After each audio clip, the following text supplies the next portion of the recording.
Hello everyone, আমি জুই। আমার ছোট্ট একটা মিনি ব্লগে তোমাদের সবাইকে ওয়েলকাম। যে এবার রান্না বসাবো, তো এই জন্য মাছগুলো ভালো করে ধুয়ে কন্টেনারে ভরে ফ্রিজে রেখে দেবো।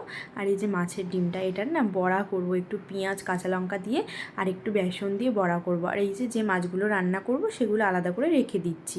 তোমরা কি লক্ষ্য করছো? এই দেখো ছোট্ট হাতটা টমেটো নেমে পড়ে এসেছে। টমেটো খেতে কী যে ভালোবাসে। এবার আমি বড়াটা ভেজে নেবো। একটু বেসন দিয়ে নিয়েছি।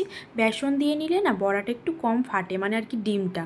তো ওই জন্য একটু হালকা করে বেসন, তোমরা চালের গুঁড়োও দিতে পারো।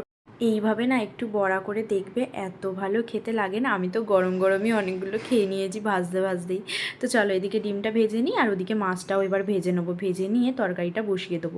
আর তরকারির জন্য ওই পেঁয়াজ আদা রসুন পেস্ট আর টমেটো আর ওই গুঁড়ো মশলা যা যা দেয় আর কি, ওই দিয়ে ভালো করে কষিয়ে নিচ্ছি। ওদিকে তরকারিটা চাপিয়ে দিয়ে এসছি, আর এদিকে একটুখানি মুছে নেবো। কেন বলো তো, প্রচণ্ড ধুলো পড়ে। আর ধুলো থাকলে না, সৃজা তো সবসময় এখানে দাঁড়িয়ে দাঁড়িয়ে টিভি দেখে, হাত দেয়, ওই হাতে আবার মুখে দেয়। আমি তো সবসময় খেয়াল করতে পারি না, আরও বাচ্চা মানুষ অত বোঝেও না। তো ওই জন্যে ভালো করে ক্লিন করে নিচ্ছি। আর এদিকে দেখো, আমি সৃজাকে ক্যামেরাটা ধরতে বলেছি। তো এর পরেও কী বলেছে তোমরাই শোনো।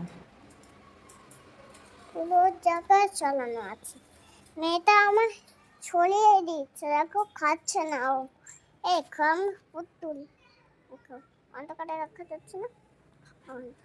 তো আমি তো খেয়ালই করিনি, আমি পিছন ঘুরে দেখছি ও নেই। দেখছি ওর পুতুলটা যেখানে রাখা ছিল ওখানে ক্যামেরাটা নিয়ে গেছে। তো ভাবো কি মাথায় বুদ্ধি, আবার বলছে কেমন করে। আমি পরে ভিডিওটা দেখে হেসে হেসে পাগল। তো ওদিকে ফ্রিজটা ক্লিন করে, আর এদিকে আমি জামাকাপড়গুলো ভাঁজ করে নিয়েছি। এদিকে স্নান রান্নাও হয়ে গেছে, খাওয়া হয়ে গেছে। এবার সৃজাকে একটু আম কেটে দিচ্ছি। এই যে ওকে খাইয়ে দিচ্ছি, নালে না ও সারা গায়ে ফেলবে। তো চলো আজকের ভিডিওটা এখানেই শেষ করছি। ভিডিওটা ভালো লাগলে অবশ্যই লাইক কমেন্ট শেয়ার আর আমার পেজটাকে ফলো করে আমার পাশে থেকো।